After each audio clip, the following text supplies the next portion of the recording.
Shalom, peuple de Dieu, je suis Guillaume Elie, je suis serviteur de Dieu et je réside en Côte d'Ivoire. Je viens porter donc la parole de Dieu au peuple de Dieu, à cette nation qui est élue de toute éternité par l'Éternel. Alors Côte d'Ivoire, tout est accompli, le temps est accompli. Tu ne vivras plus les souffrances passées parce que Dieu, ton Dieu, a décidé de te faire miséricorde.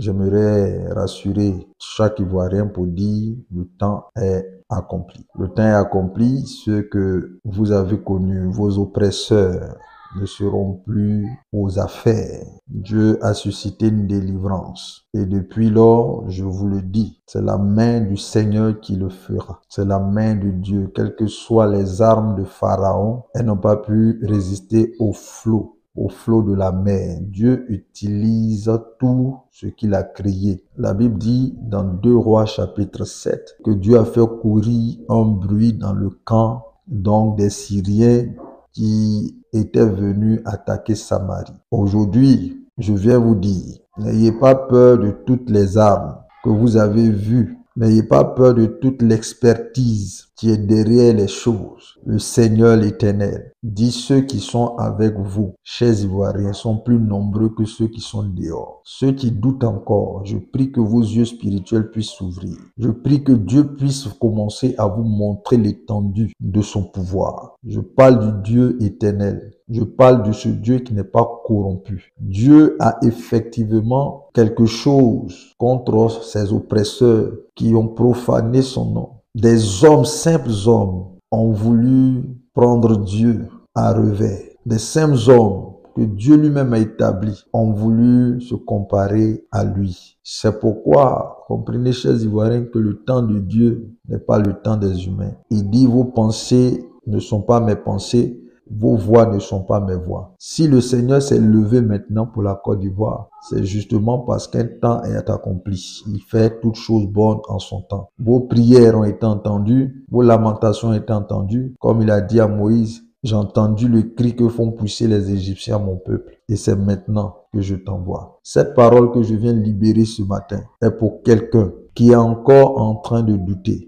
Je vous ai dit, l'Éternel combattra pour vous. Il a dit, gardez le silence. L'Éternel combattra pour vous. On ne pourra pas arrêter le temps. Quel que soit ce qu'il va se passer, Dieu aura toujours le dernier mot. Je veux vous dire, il y a eu des rois, des chefs d'État, des autorités qui étaient plus nantis, plus équipés en termes militaires, en termes de relations, mais que Dieu a déstabilisé. Comprenez, le souffle de l'homme, il le doit à l'Éternel. Cher peuple de Côte d'Ivoire, toutes les prophéties que vous avez entendues, le but de tout cela, c'est de vous permettre de discerner le vrai d'avec le faux. Dieu prend le temps de nous donner ces indications pour que lorsque nous allons les appliquer, nous puissions effectivement entrer dans une phase de grâce. Il a envoyé Jonas à Ninive pour porter la bonne nouvelle, appeler le peuple à la repentance. On a parlé de cette repentance pendant des années. Cher peuple de Côte d'Ivoire, il y a effectivement des choses qui vont se faire. Vous allez voir, Dieu va déjouer tous vos pronostics. Je ne sais pas comment cela va se passer, mais ce que je ressens dans mon esprit, c'est que ceux que vous voyez, ils ne vont même pas arriver à l'élection. Ceux que vous voyez, qui se glorifient de leur position, beaucoup iront en exil. Certains n'atteindront pas les élections. Je vous dis la vérité. Il y a un bruit dans le camp de ceux-là que Dieu est en train de faire courir. Et pour moi, il est clair que le Dieu des nations s'est levé pour la Côte d'Ivoire. La confusion est dans le camp de l'ennemi. Gbagbo va venir au pouvoir. Il vient pour donner la Côte d'Ivoire aux Ivoiriens. Je le redis, Gbagbo va venir au pouvoir nouveau. Il vient pour redonner la Côte d'Ivoire aux Ivoiriens. Mais il ne restera pas longtemps. Il vient pour ce travail. C'est pourquoi Dieu l'a préservé. Et que l'on ne l'a pas tué dans le bunker. Et que l'on ne l'a pas tué à la CPI. Il est de retour. C'est son rôle. Guillaume Soro aussi a un rôle à jouer dans ce plan de Dieu. C'est pourquoi, malgré l'exil, on ne l'a pas aussi tué. Tous ceux qui sont tombés, c'était le plan de Dieu. Mais lui, Dieu l'a préservé. Je suis en train de vous dire, chers Ivoiriens, que le plan de Dieu est actif depuis très longtemps. Vous ne savez pas. Dieu est au travail. Il est au travail. Comprenez-le.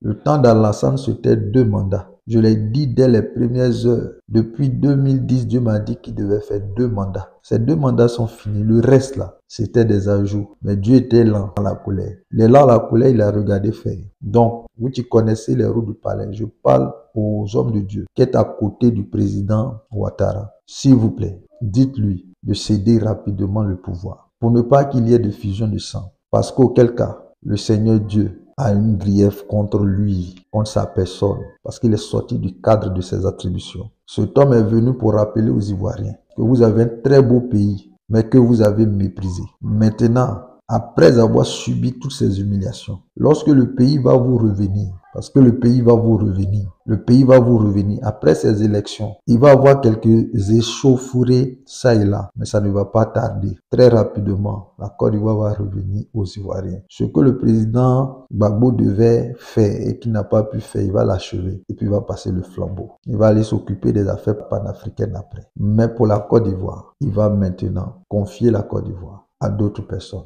Je vois se lever 3 rois. Je vois se lever 3 régimes. Le premier viendra pour planifier des élections libres et apaisées. Le deuxième viendra pour mettre la Côte d'Ivoire dans la main des Ivoiriens. Et le troisième viendra pour mener la Côte d'Ivoire dans la prospérité, dans l'élévation, dans la distinction. Voilà les 3 temps que Dieu m'a montré. D'habitude, quand je viens, je prophétise, mais de façon voilée. Aujourd'hui, je prophétise de façon ouverte parce que les temps sont accomplis. Je parle sous mandat de Dieu. Et je dis, bien-aimé, le temps pour toi, chers Ivoiriens, chères Ivoiriennes, le temps est venu pour nous de pouvoir voir la gloire de Dieu entrer dans cette nation. Les terres qu'on vous a prises vous seront restituées. Beaucoup de personnes vont quitter ce pays en laissant tout ce bien-là. Ça va revenir aux Ivoiriens. L'Ivoirien nouveau aura une mentalité nationaliste, une mentalité patriotique. L'Ivoirien nouveau sera jaloux pour sa nation. On ne verra plus de plaisantins, d'amuseurs publics dans cette nation. Une nation sérieuse qui va rentrer dans le plan de Dieu pour accomplir sa destinée. Je parle ouvertement. Je parle ouvertement de ce que Dieu m'a dit en secret parce que les temps sont accomplis. Je vous dis, certaines personnes n'arriveront pas aux élections. Je vous le dis encore. Ce sur quoi vous comptez n'arrivera pas à empêcher le plan de Dieu.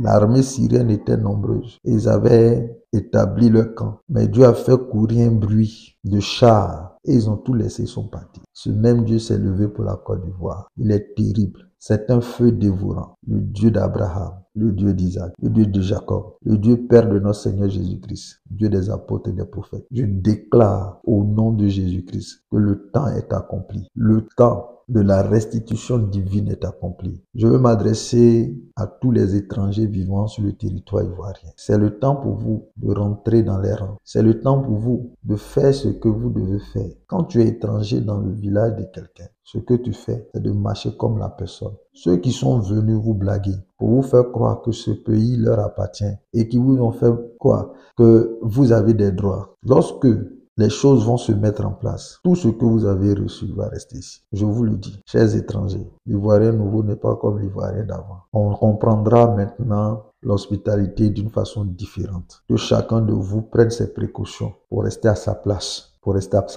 Comprenez-le, parce que la mentalité de l'Ivoirien a changé. La mentalité de l'Ivoirien. Il n'y aura plus de corruption. Il n'y aura plus d'injustice. Il n'y aura plus d'impunité. Il n'y aura plus toutes ces choses. Un véritable état de droit est en train de se positionner. J'en appelle à ceux à qui Dieu va donner le pouvoir bientôt. Comme je l'ai dit, un premier régime sera là pour faire du nettoyage. Ensuite viendra un autre régime qui aura pour mission de donner la Côte d'Ivoire aux Ivoiriens à travers des institutions bien établies. Et finalement, celui que j'ai appelé David va venir. Celui-là, je le connais, mais je n'ai pas eu le droit de révéler son nom. J'attends un signe que Dieu m'a donné pour pouvoir révéler le nom de ce David qui va nous conduire dans notre destinée. Donc, peuple de Dieu, peuple ivoirien, voilà le message que le Seigneur me donne de porter à mon peuple. Nous restons en prière. Comme je l'ai dit, priez donc pour que la volonté de Dieu se fasse. Priez pour qu'il n'y ait point d'effusion de sang. Le passage que j'ai cité, personne n'est mort. Dieu a juste chassé les ennemis d'Israël et il y a eu de la nourriture pour Israël. Il y a une séduction. Quand Dieu veut emporter quelqu'un, il endurcit ton cœur. Pharaon est endurci. Quoi que les gens aient pu dire, il a été endurci. Et son endurcissement a conduit lui et son armée à périr dans les flots. Dieu va faire quelque chose qui va surprendre le monde entier au sujet de la Côte d'Ivoire. Je suis prophète de Jésus et j'ai parlé au nom de Jésus. Voilà, donc peuple de Dieu, peuple ivoirien, les gens du monde entier, nous sommes tous témoins que le temps de Dieu est accompli. Jésus, à un moment donné, il a parlé par les paraboles. À un autre moment, il a parlé de façon claire. Ses disciples ont dit, mais maintenant tu parles clairement, parce qu'il y a un temps pour parler clairement. Ce n'est pas parce qu'on a peur, je ne connais pas ce sentiment, mais c'est parce que si tu parles sans avoir été envoyé, tu ne seras pas couvert. Si tu fais des choses sans que Dieu ne t'ait dit, il faut jeter le filet, tu ne vas pas prendre du poisson. C'est pourquoi, bien-aimés, nous sommes à notre poste et nous honorons la parole de Dieu. Nous honorons les autorités. Mais lorsqu'une autorité que Dieu a établie sort du plan de Dieu, nous, prophètes, nous avons ordre de mission de le rappeler à l'ordre. J'en appelle au président Ouattara. S'il vous plaît, président, veuillez libérer le pouvoir. Parce que spirituellement, je sais que les gens qui sont autour de vous, qui vous donnent des conseils spirituels, ils ne vont pas vous dire. Le fait est que les gens qui vous suivent ont peur pour leur vie. Ce n'est pas parce qu'ils vous aiment, c'est parce qu'ils ont des intérêts à ce que vous demeuriez, que vous mourrez au pouvoir. Mais pas l'intérêt de la nation. Pas l'intérêt de la nation. Je dis au peuple qui se nomme les Djoula, vous êtes en train de jouer un jeu très dangereux en Côte d'Ivoire. Vous êtes en minorité. Il y a plus de 60 ethnies en Côte d'Ivoire. Lorsque vous venez sur les réseaux sociaux pour dire, nous les Djoula, on va soutenir, on va tuer, on va faire ceci. Sachez-le, le président Ouattara n'est pas éternel. Il va partir. Il n'y a personne dans son groupe là qui a le charisme pour mener la bataille, mener ce combat. Mais alors, qu'est-ce qui va se passer d'après vous? Qu'est-ce qui va se passer? Je vous exhorte à rentrer en vous-même, à vous sonder, à sonder votre attitude. Nous sommes un pays laïque. Nous sommes un pays de paix. Nous sommes un pays à population composite. Nous avons vécu comme ça pendant des années. Vous ne pouvez pas venir dire que vous allez changer la donne. Vous ne pouvez pas changer les choses. Oufou était là, Bédi était là, Bréi était là, Babou est venu. Mais c'est sur vous. Vous êtes en train de faire des choses ethniques parce que vous avez été séduits. De la même manière, les concours ont été annulés sous le régime du président Ouattara. De la même manière, pensez-vous que ceux qui vont venir là ne vont pas faire aussi? Je vous en prie. Gardons raison. Et puis faisons les choses toujours dans le sens de l'amour. J'attire votre attention. Vous qui vous réclamez Djoula, vous le dites avec fierté. C'est pas tous les Djoula qui sont comme ce que vous dites. Nous savons faire la part des choses. Écoutez les réseaux sociaux. Écoutez les réseaux sociaux. Écoutez les combats. S'il doit y avoir combat, ça sera vous. Les véritables Ivoiriens vont se mettre à côté. Et vous qui avez versé le sang, c'est vous qui allez combattre entre vous. Parole de prophète. Ça a déjà commencé. Nous l'avons déjà annoncé. Ceux qui étaient les belligérants pendant les crises, c'est eux qui vont s'affronter. Parce qu'il y a une réclamation sur vous. Chers Ivoiriens, je vous ai déjà dit ici, restez chez vous à la maison. Le combat va être traité entre les anciens associés. Ceux qui vous ont sacrifié, ils vont s'affronter. Et puis vous allez venir prendre le pays. Voilà. Et donc, je veux rester sur ces paroles pour dire aux Ivoiriens, restez sereins. Dieu est au travail. Nous n'avons aucunement d'intérêt qu'il y ait des affrontements, qu'il y ait des morts encore. La communauté internationale ne fera rien parce qu'ils ont des intérêts. Que chacun joue son rôle, que les politiques jouent leur rôle, que les hommes de Dieu jouent leur rôle, que la population joue son rôle. Voilà, il y a tellement d'enjeux qu'on ne saurait pas s'amuser avec ces choses-là. Que Dieu vous bénisse. C'était le révérend Guillaume Élie Le Gracier. À très bientôt. Au nom de Jésus-Christ, j'ai parlé.